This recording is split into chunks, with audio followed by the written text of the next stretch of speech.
بەڕێز کاگومێت خۆشناو پارێزگاری هەولێر، بەڕێز دکتۆر عەلی ڕەشی سەرۆکی ئەنجومەنی پارێزگای هەولێر،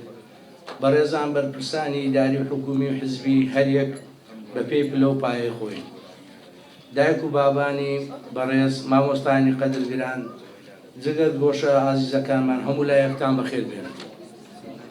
ئەمڕۆ ڕێکەوتی 20/11/2025 وەزارەتی پەروەردە بەڕێوەبەرایەتی گشتی پەروەردەی هەولێر بەڕێوەبەرایەتی ساڵاتی قوتابخانەکان کەرنەڤاڵی ڕۆژی چەسپاندنی مافی منداڵان بەڕز ڕادەگرێت. ئەو ڕۆژە گرنگە کە تایبەتە بە پارێزگاری مافی منداڵان لە هەموو جیهان، تا بەبیر هەموو خەڵک بێنینەوە کە منداڵان دەبێت لە هەر دۆخێک بن مافیان پارێزراو بێت، چونکە منداڵان داهاتووی وڵات دیار دەکەن. دەمەوێت بەبیری بەڕێستان بێنمەوە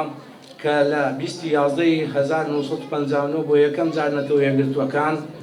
ڕۆژی جیهانی منداڵانیان ڕاگەیاند. هەروەها دوای 30 ساڵ زۆربەی وڵاتان ئەو بەندانەیان پەسەند کرد کە تایبەتن بە مافی منداڵان، کە ئەوەش سەرەتایەکی زۆر باش بوو بۆ پاراستنی منداڵان، کە دەبێت هیچ جیاوازی نەبێت لە نێوان هیچ منداڵێک،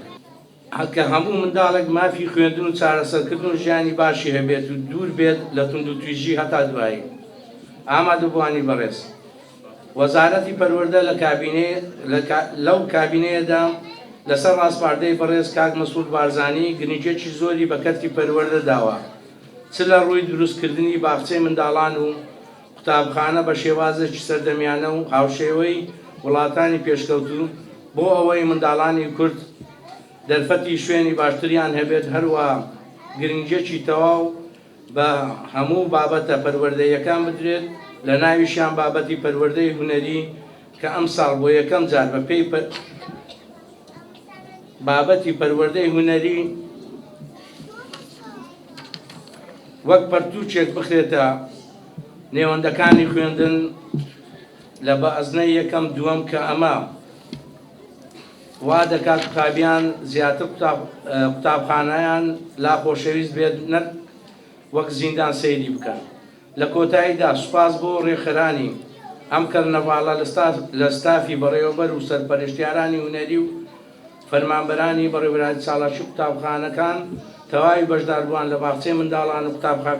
قوتابخانەکانی سنووری بەڕێوەبەرایەتی گشتیمان. سوپاس بۆ هاوکاری و ئامانجی دایک و باوکی قوتابیان، جگەرگۆشەکان و جگەرگۆشە ئازیزەکانمان. دووبارە بەخێر بێن و ڕۆژی چەسپاندنی مافی منداڵان پیرۆز بێت.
بەرنامەی مافی منداڵانتان لێ پیرۆز بێتن. هەر بەم بۆ نێوەیە پێم خۆشە دیاری بەڕێوەبەراتی چالاک قوتابخانەکانی سەر بە بەڕێوەبەراتی گشتی پەروەردەی هەولێر ئەوڕۆ ڕابگەێنین کە ئەلبۆمێکی گۆرانی منداڵانەیە. ئەو ئەلبۆمە لە 12 تراک پێکاتیە، بەشێک لەو گۆرانیانەیە کە ئێستا بینیتان ئەو بەرهەمەیە. بە سوپاسەوە کە لەلایەن زۆر بەڕێز کاکومێت خۆشناو پارێزگاری هەولێر خەرجی بەرهەمێنانی ئەو ئەلبۆمەی لە ئەستۆی خۆی گرت و وەکو دیارێک لەو ڕۆژە پێشکەشی منداڵان و سەر جەمباخچەکانی منداڵانی سنووری پارێزگای هەولێر بکەین. زۆر سوپاس جەنابیوالی. بێگومان ئەوە بۆ دومین جارە بەڕێزیان ئەو دیاریەمان پێشکەش دەکات.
بەڵێ سەبارەت بەم ڕۆژە پیرۆزبایی لە گشت منداڵانی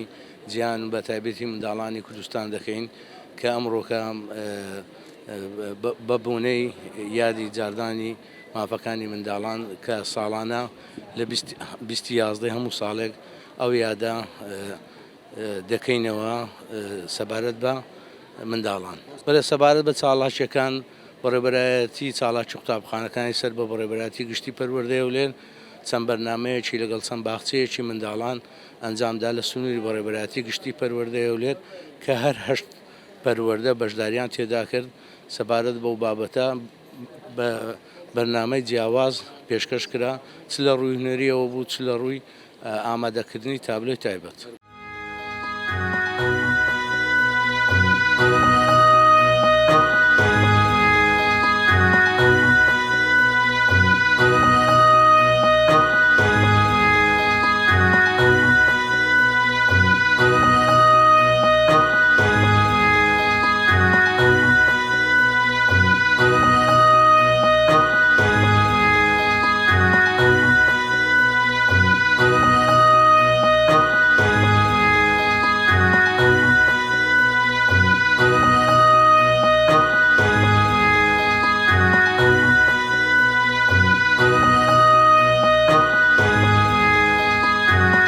ئەوڕۆ وەکو 2011 وەکو هەموو ساڵێک ئەوڕۆ ڕۆژی چەسپاندنی مافی منداڵە کە هاتیە لە بەندەکانی کە مافی خۆیان داوا دەکەن و ئەمە وەکو بەڕێوەبەراتی چالاکی قوتابخانەکەن هەستن بەو کەرنەڤاڵە کە بریتی بوو لە بەشداریکردنی 7 باخچەی ساوایان لە سنووری هەولێر کە لە هەر پەروەردەک و باخچەکمان هەڵبژاردە بوو و زائیدەن 3 قوتابخانەش کە ئەوانی شەرمافی خۆیانەیە وەکو پێشیانگای شێوەکاری کە جەنابتان دیتە وێنەکانیش تعبیر لەوەی دەکەن هەر وێنەیەک تعبیر لە بەندەچی مافەکانی منداڵ دەکە. ئەمە هەمیشە هەموو ساڵی بەو ڕۆژە یعنی ئەو یادە دەکەینەوە. حەزمان لێ زیاتر بایەغ بدرێ یەک لە شان و گەریەکان ئەگەر دیتان لەسەر ئەوانەی کە لەسەر شەقام سوال دەکەن یانشی دەفرۆشن ئەوە یعنی گوناحە کە ئەو کارەی دەکەن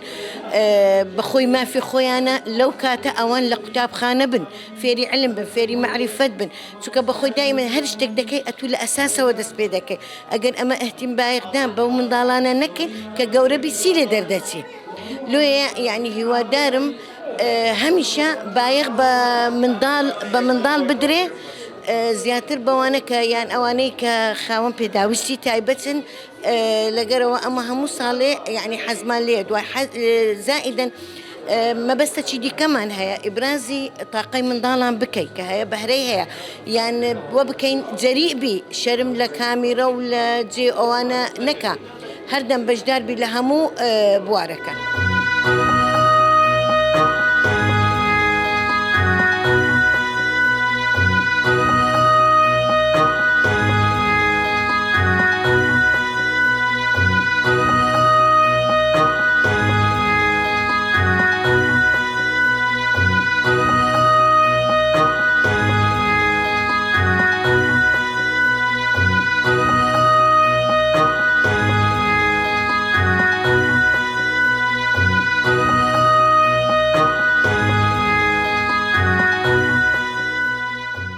پیرۆزبایەکی گەرم لە ڕۆژی چەسپاندنی مافی منداڵان دەکەین لە کورد و کوردستان و لە هەموو جیهان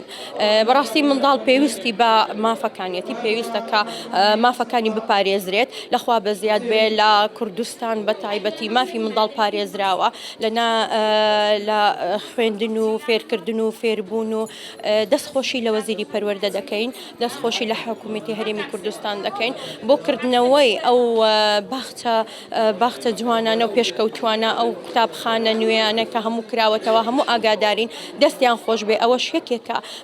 لە پاڵپشکردنی فێربوون و فێرکردن بۆ منداڵانی هەرێمی کوردستان.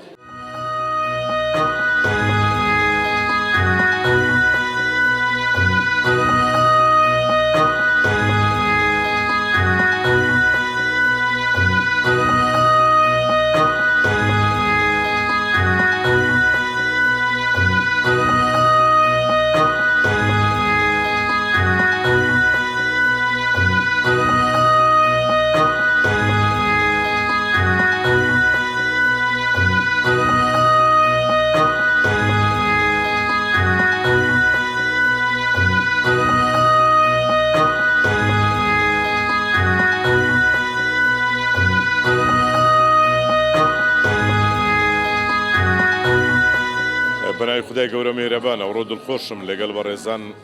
سەرۆکی ئەنجومەنی پارێزگا و بەڕێوەبەری گشتی پەروەردەی هەولێر و بەڕێوەبەرەکانی سەر بە بەڕێوەبەراتی گشتی پەروەردەی هەولێر لە هۆڵی چالاکی قوتابخانەکان لە ساڵ ڕۆژی چەسپاندنی مافەکانی منداڵان بەشدار بووین بە تاکید دوێ ڕای پیرۆزباییکردن لە منداڵانی خۆشەویستی کوردستان ئومێد دەکەین لە سایەی ئەو ئارامیە لە کوردستان هەیە مافەکانی منداڵان بەرجەستە ببێتن چ لە ناوەندەکانی خوێندن و لە ژیانی ئاسایی خۆیان و لە ناو خانەوادەکانی خۆشیان هەمیشە دوور بن لە تند و تیژی بە ئامانج و بە مافەکانی خۆیان بگەن بێشێک ئەو پرۆژانەی کە حکوومەتی هەرێمی کوردستان ئەنجامی دەداتن ئەو کاتیش و ئێستاش تاکید دەکەینەوە بە هیچ جۆرێک پرۆژەکان پەیوەندی بە بابەتی هەڵبژاردنەوە نییە بەڵکو لە ڕۆژانی بانگەشەی هەڵبژاردن یان ماوەی پێشتریش کە پرۆژەکان دەکرانەوە و بەردی بناغیان دادەنرا هەرچەندە زۆربەی هەرە زۆری ئەو ساڵ کردنەوەی پرۆژەکان بوو نەکدانانی بەردی بناغەبی لە هەموو ڕۆژە ئاساییەکان وایە و ئێمە لە ماوەی چەند ساڵی ڕابردوش لە ساڵی 21ەوە کە بە ئیمکانیەتی ناوخۆیی دەستمان پێکردەوە بە پرۆژەکانی پەرەپێدانی پارێزگا بە پشتیوانی جەنابی سەرۆک وەزیران لە ئاسیا هەموو پارێزگاکان بوو بەڵام ئەگەر لە هەولێر زیاتر و زۆرتر کرابیتنەوە پەیوەند و پەیوەستە بەوەی کە ئیدارەدانەکەی بە جۆرەکی وا بووە و بە هەمان شێوە لە پارێزگاکانی دیکەش پرۆژە بووە و ئەو پرۆژانەی کە ئێستاش هەیە بەردەوامن بە هیچ جۆرەك دیسان تاکید دەکەمەوە هیچ پەیوەندی بە هەڵبژاردندا نیە پرۆژە ئەرکێکە واجبێکە حکوومەت لە پێناو خۆشگوزەرانی هاوڵاتیان جێبەجێ دەکات.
یەکێکە باسی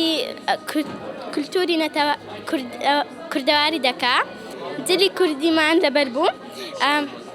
و شایمان کرد شایەکی کوردەواریمان کرد 15 قوتابی بەشدار بوون کە لە شەقڵاوە هاتوونە.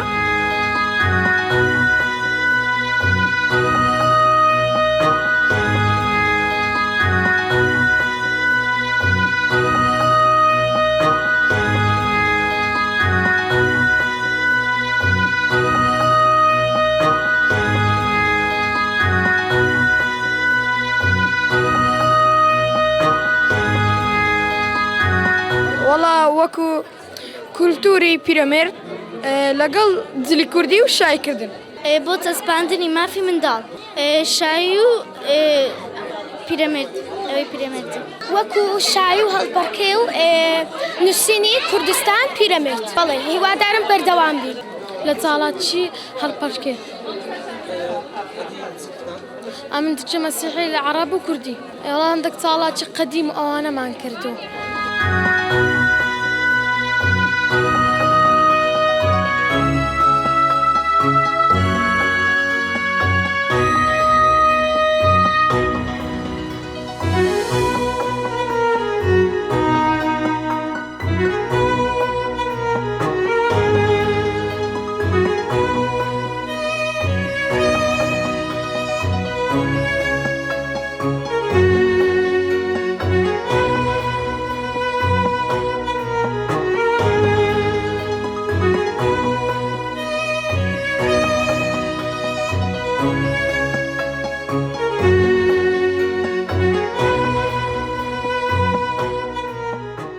بیستی یازدەی ساڵی 1970 بە ئامادەبوونی 191 وڵات یاسای پاراستنی مافەکانی منداڵان واژوو کرا. هەرم وڵاتانە هاتنە ناو هاوکێشەکە و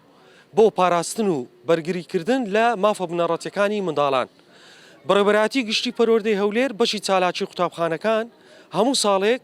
چەند یادێک و ئاهەنگێک ساز دەکەن. بەڕێوەبەری گشتی پەروەردەی هەولێر ئەمڕۆ ئامادە بوو وێڕای دەستخۆشی خۆی لە چالاکی قوتابخانەکان پیرۆزبایی لە سەرجەم منداڵانی جیهان و بە تایبەتی منداڵانی کوردستان کرد. کامەران تاهیر کەناڵی پەروەردەیی هەولێر.